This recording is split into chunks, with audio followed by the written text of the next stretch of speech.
Hey, it's your girl Nye here, and welcome back to my channel. Thank you guys so much for tuning in. And before anything, please don't forget to hit that subscribe button so you can keep up with everything in Nye's Corner. Today, I have a very special guest here. This is another one. She's like an aunt to me. I have only specific people who I call aunts, and I hold her very dear to my heart. She's going to be going over different laws, traditions, and customs of marriage here in Ghana. You know, for my diasporans that are looking to get into the relationship scene, you will have kind of more information about how the different laws and customs here go, because they are a little bit different from what we're used to coming from the West. So please help me welcome Empress Renee. Oh my gosh, it's so good to see you. It's so good to see you too. Thank you so much for coming on my channel. Oh, anytime. And thank you so much for allowing us to film here at your house. This is in the eastern region, yes, right? it is. Acupel. Acupel. It is so beautiful and lush and tropical. It really gives me the feel of Africa, kind of like the more unspoiled part. Yes. How long have you lived here? I've actually lived in this house since 2001. We built this house in 2001 and we moved in 2001. Wow, so you've been here for a while. Yes, I've been up here about good 19 years. Wow, I know this is like your sanctuary. Yes, it is. Yes, it is. I love it in this area. Very community based. Oh, wow. Well, it is absolutely beautiful here. So this is the mountain area, everybody, the eastern region. Remember, I told you we'd be going to different regions here in Ghana, and this is a lovely region. It really is. Thank you. Yes. So tell me, where are you from? I'm originally from Philadelphia, but when I leave and go back to the States, I've been living in New York for about 8 years. Okay, so we got our East Coasters out there. Okay. Yes, hey everybody. So with Ghana, so how long have you lived here in Ghana as a whole? I've been here since May 6, 1999. I came with 2 of my children. In May 6, I was pregnant with my 4th daughter, Naomi. Wow, so you've been here for like 2 decades. Yes. That's a long time. Yes, it's a very long time. So I know that you've been through, you done heard it all, seen it all, been through it all when it comes to relationships and differences in laws, because your daughter is married to a Ghanaian Yes, man. she is. She celebrated her 4th wedding anniversary just last January, the 2nd. They were married right here in this yard and in the house. They had the engagement in the house and they went up to the town and had the actual reception. Oh wow, that's really nice when you can find like a common ground, like culturally, like getting past the cultural differences. That's really lovely. Yes. So in view of all that, could you please share with us the differences in the laws, customs, and the traditions here in Ghana? Yes, I just want to start off by saying that they have 3 different types of marriages here. They have the Islamic, they have the customary, which is traditional, and they have what they call the white wedding, but it's actually where you go and sign the paper, like the marriage that we know in America. All of them are legally binding. There is no difference between an Islamic marriage, a customary marriage, or a custodial marriage. That's what they call it, custodial. But in Ghana now, they want everyone basically to do the customary marriage first before you go do the custodial one, because in Ghana now it's very important that you follow the traditions and customs. Okay, so if you don't follow the tradition and customs, is that like a... Yes, if you don't really do... First of all, here in Ghana, a pastor really won't marry you unless you do the customary first.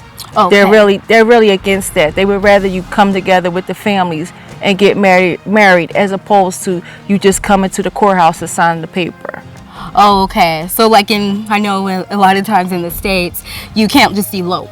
You know, basically if you try to elope and your family doesn't approve of your spouse, they don't see that as a legal marriage. Oh, okay. Yes. You have to get the family's approval first. Your family has to approve. Like my son-in-law, his family came here one day, they call it the knocking. And they said, he told us that he wanted to marry our daughter on January the 2nd. He asked us to get the diary list and come back to them, and did we approve.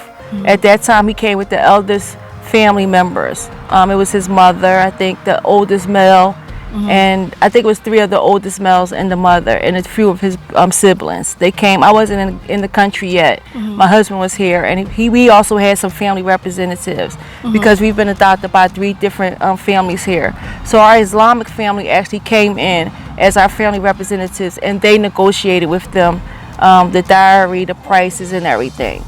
So that was I think that was in October, and they said that they wanted to get married in January.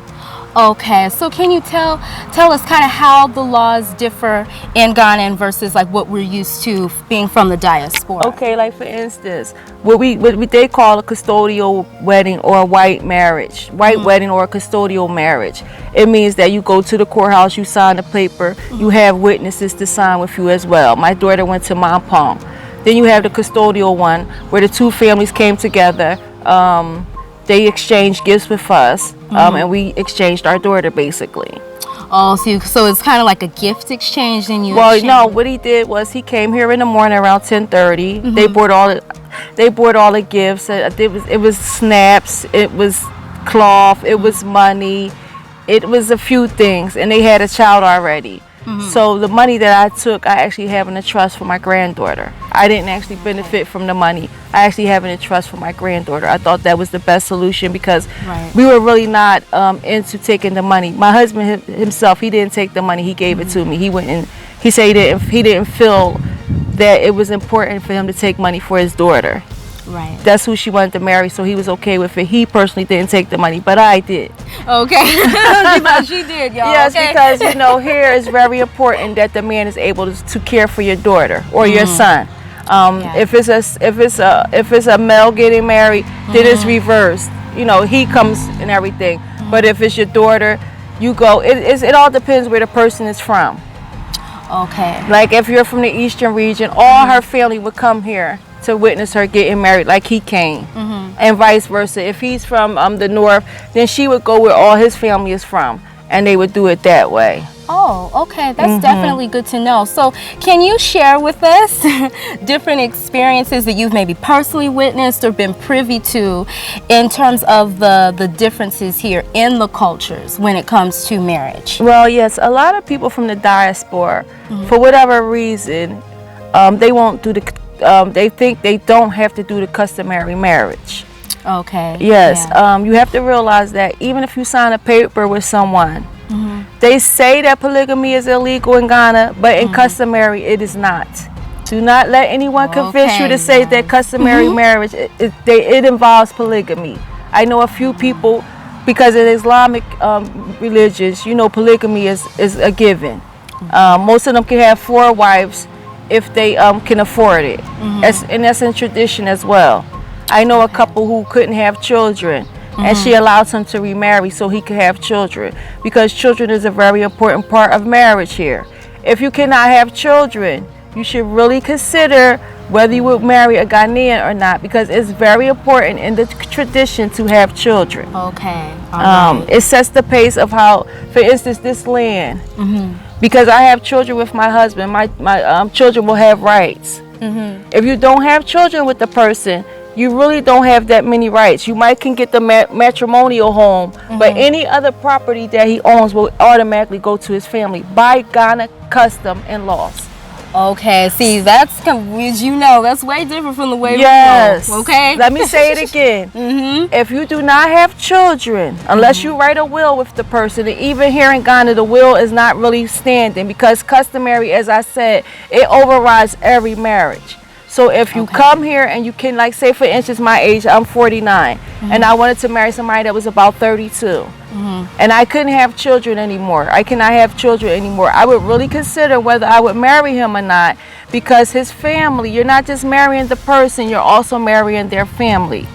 Okay. When the person dies, your spouse dies, the family takes back over the body. You have no say in his funeral or her funeral.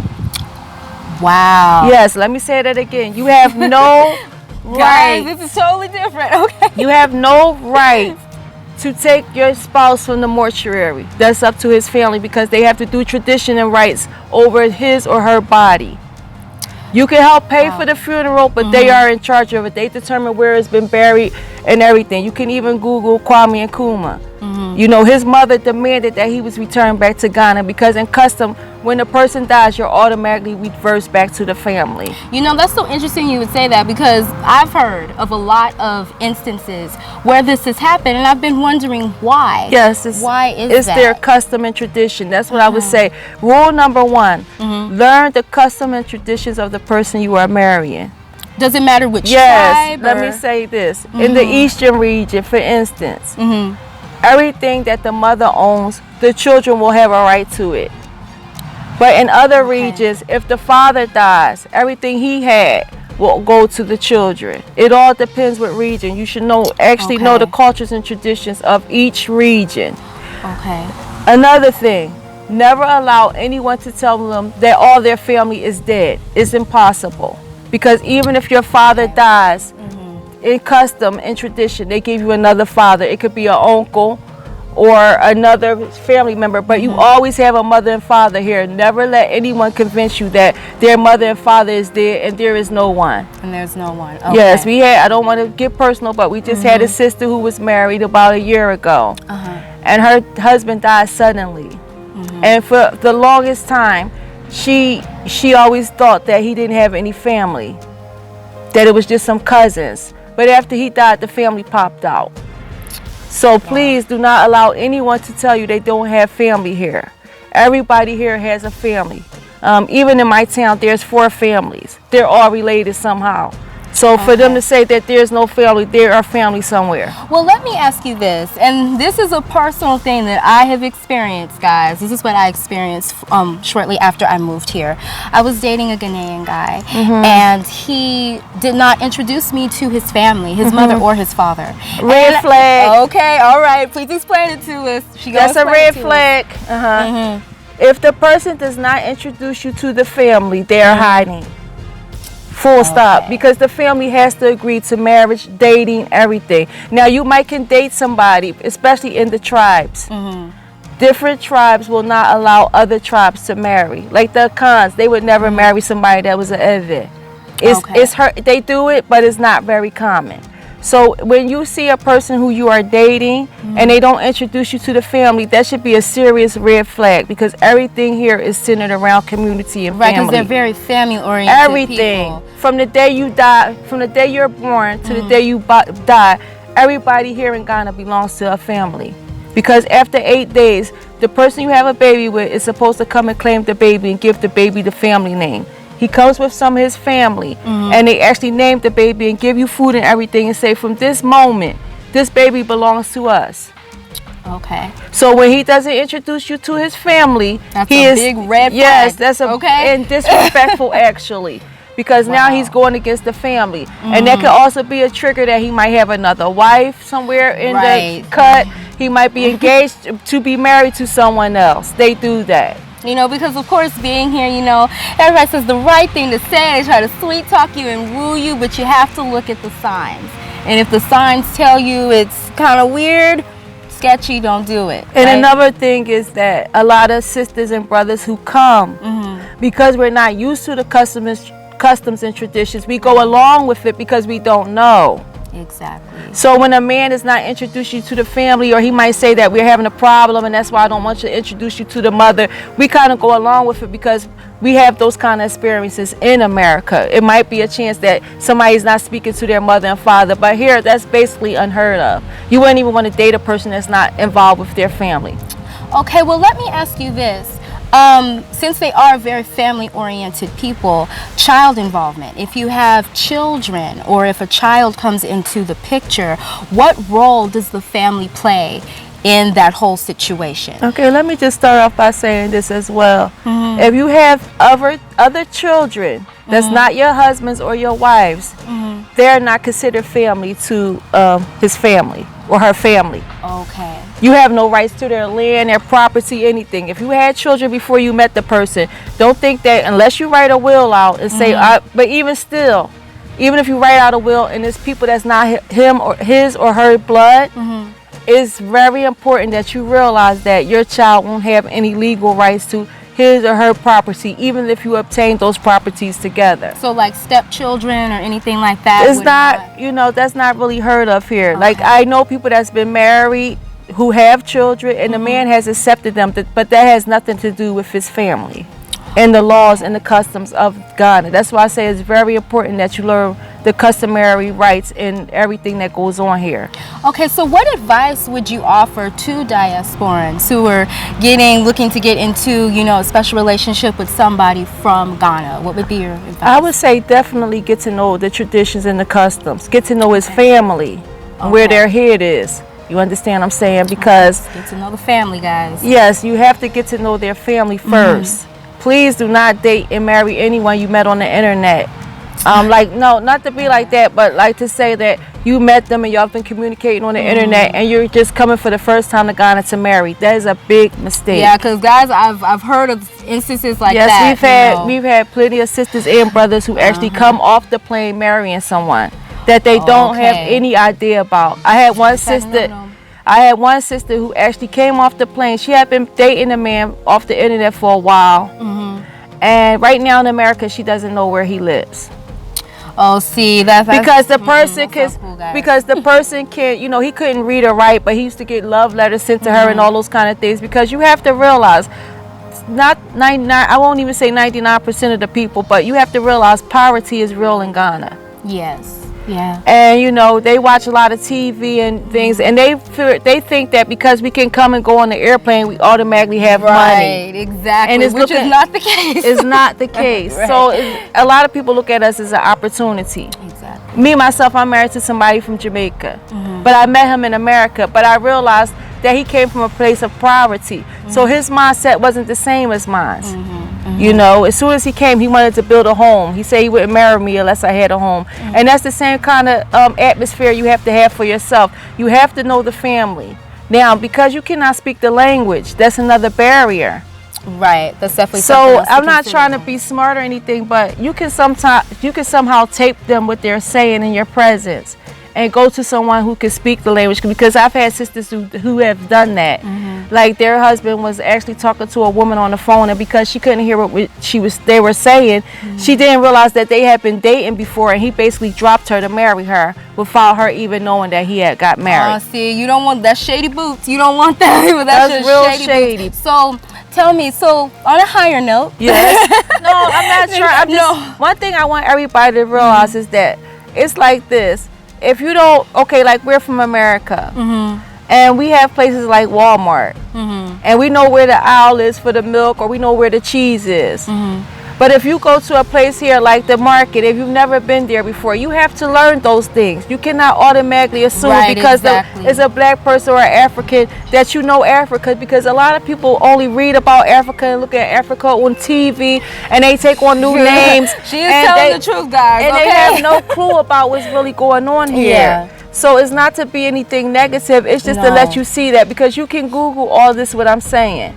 Like I said, polygamy, although they say it's not legal and customary, it is very legal. You have a lot of brothers who are Muslim.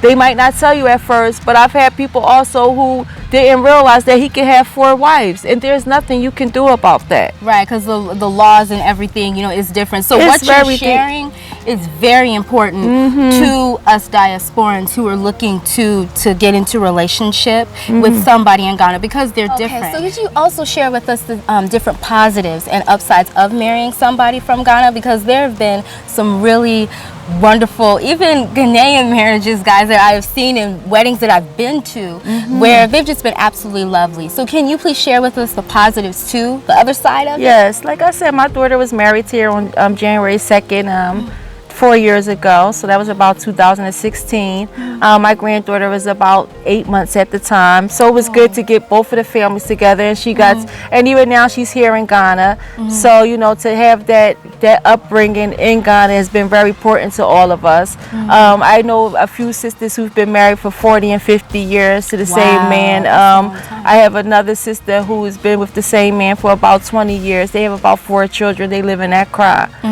And one of the main things is because they knew the customs and traditions. They knew their rights, and they fought for those rights. Love is a beautiful thing if it's done well. So I'm only just, I just want everyone to know that yes, we do have sisters here who have been married successfully. You know what I mean. And so I just want everybody to know that it's possible. Right, but I just think that everyone should know that there are rules and regulations that you must know and adhere to in order for it to be a successful marriage, as in any marriage. Exactly, because that goes for, you know, any Yeah, that's in marriage any marriage. that- You would that have to you're at. really, I mean, you have to know the person. That's the bottom line, you know, because if you don't know the person, it's like it won't be a successful marriage anyway, regardless Right. of if they're from Ghana or if they're Nigerian. It doesn't matter. You have to really get to know the person. So that's what I want to say, that yes, we, you know, we do have happy ever after stories too as well. Things to look forward to, guys. Yes, things to look forward to, because there are some fine brothers and sisters here in Ghana as well. Like I said, thank you so much for coming on my channel. Anytime, sis. Anytime. Gosh. And this was a wonderful interview that was chocked full of a lot of information that us diasporans need to know coming over here, so we can just be more armed. And just to let you guys know, this is part of my relationship series. I'm going to be diving deeper, getting into relationships here in Ghana, and also interviewing other people, you know, so you guys please stay tuned for that. And also don't forget to like, comment, and subscribe as well, and I will see you guys in the next video. Bye.